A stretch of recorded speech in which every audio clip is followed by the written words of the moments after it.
What do you think about the way the young players have looked so far? I love the fact that this team was able to be able to draft Alexei Lafreniere. Like Alexei Lafreniere is exactly what this team needed. But I will say right now, and I'm going to be totally honest, he looks timid. He looks like he's a step behind at times, and I understand it's an adjustment period. But I don't. If that's the case, when do we start blaming the organization, or when do we start blaming Quinn for this? Because Capo Caco came in the same way last year. I mean, Vitaly Kravtsov, for whatever reason, wasn't ready, even though he actually played well in the 2019 preseason. Okay? He's not ready. But then he goes back to Russia and he starts playing well again. And he's playing lights out this year in the KHL. So for me, I just think that there's too many blemishes on Quinn. Mhm. I'll you know what? People point to Adam Fox and say, "Oh, well, what about Adam Fox?" Adam Fox looks like one of those talents that wherever you put him and whatever coach that you put him with is going to develop and is going to be a star. He's going to be a stud. And Keandre Miller looks every bit the part as well. And the biggest question marks about Keandre Miller were, his defense, because he was a guy that when he was drafted was only 2 years into playing defense. He played forward before that. And I know some fans might not know that. I know the majority do. But, for those who didn't, he didn't start playing defense. This is actually his 5th season playing defense. 5th. And he plays that well. And this big scouting report on him when he was drafted was that his gap control and his skating were excellent for a player who had only been playing defense for 2 seasons. So I think this kid's going to be a stud. I said that if everything worked out with him and he hit 100% of his ceiling, he would have been something close to what Seth Jones is. And that's pretty high praise. Yeah, that was what I said about him, because he has every single athletic and natural tool to do it. It's just a matter of whether he was going to be good enough defensively to play those big minutes. And honestly, he's looked better than I could have ever expected. I didn't think he was going to make the team. I thought they were going to, Quinn was going to pull a Quinn and give Jack Johnson the minutes and not give Keandre Miller the minutes. And Keandre Miller had just absolutely blew the doors off the organization and forced his way onto the team. And that's the best thing that could have happened. Yeah. And I love it when a young guy just gives you no choice but to make a move. Sort of like what Igor Shesterkin did for the Rangers last year. He made them say, you know what, you don't need Henrik anymore. And then now I still would have kept Henrik Lundqvist on this team, and Keandre Miller has looked absolutely outstanding outside of maybe 2 or 3 plays like the Brian Rust breakaway that he had. He let Rust get behind him. Yeah. Right. And I think there might have been an Anders Lee goal in game 1.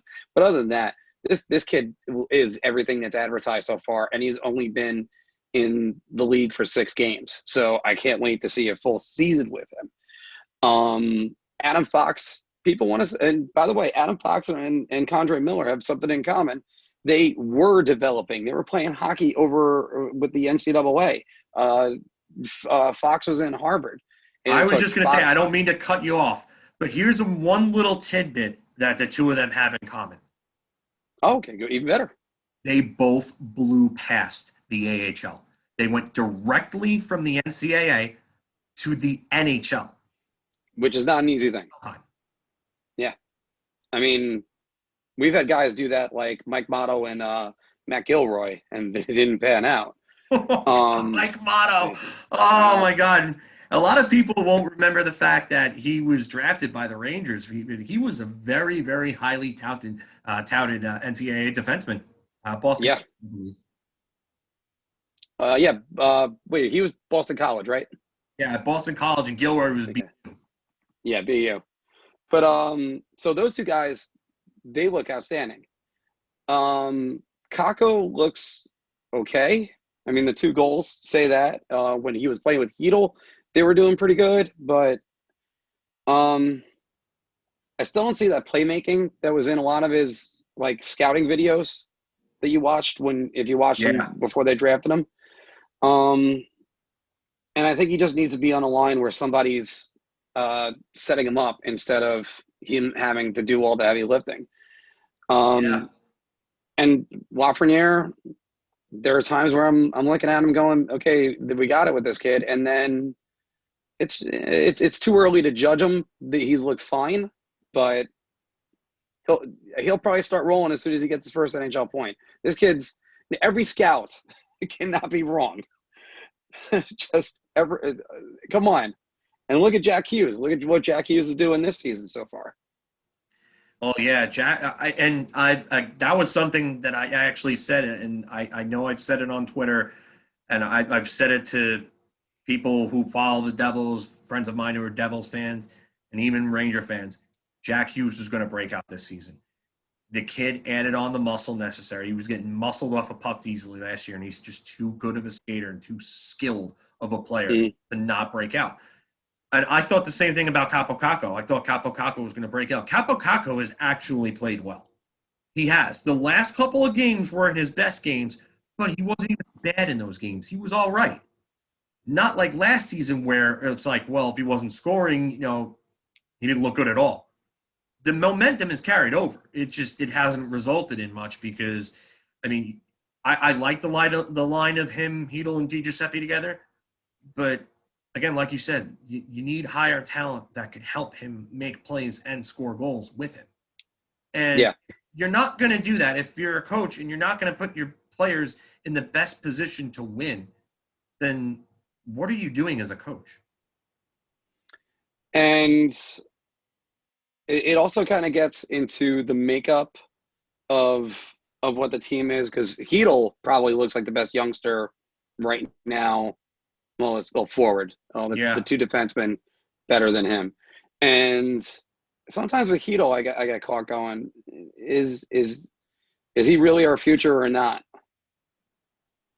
Well, you know what's funny? I've seen people make comparisons to Artem Anisimov with him, and I get it, and I see why people would think that. I think that there's more skill there.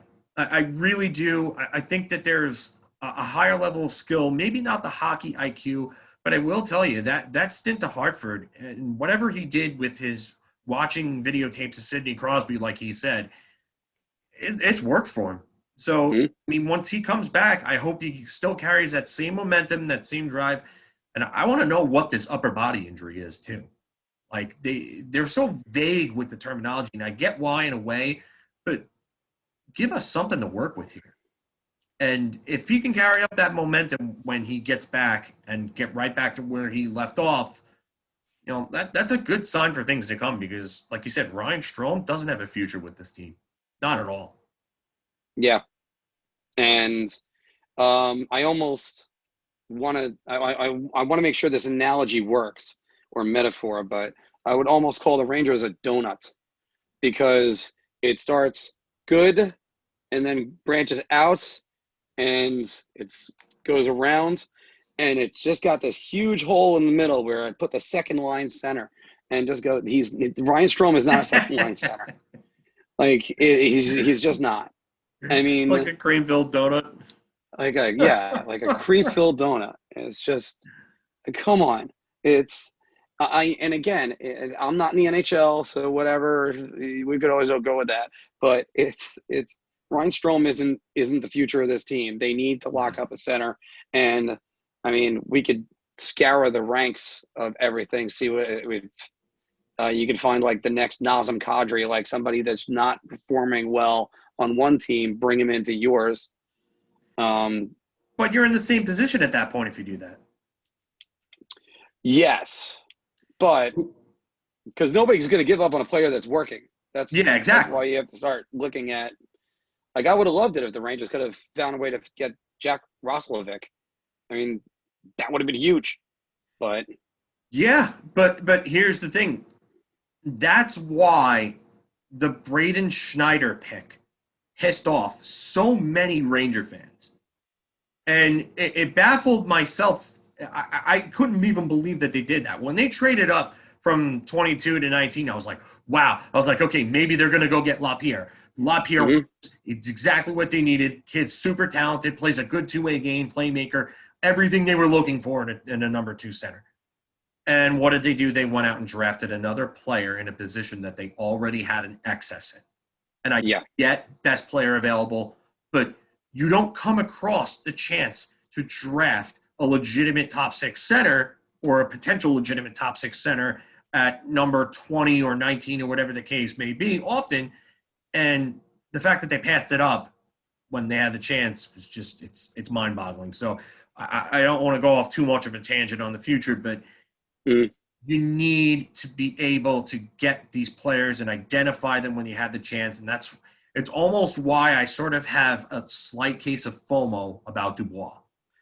Just I don't know, but they got to figure out where all the pieces fit. And of course, when I said this the year before, I started singing the Tool song. We're going back to the Tool, right? Going back to the Tool. I Yeah. know the pieces fit. Yeah. Tumble down.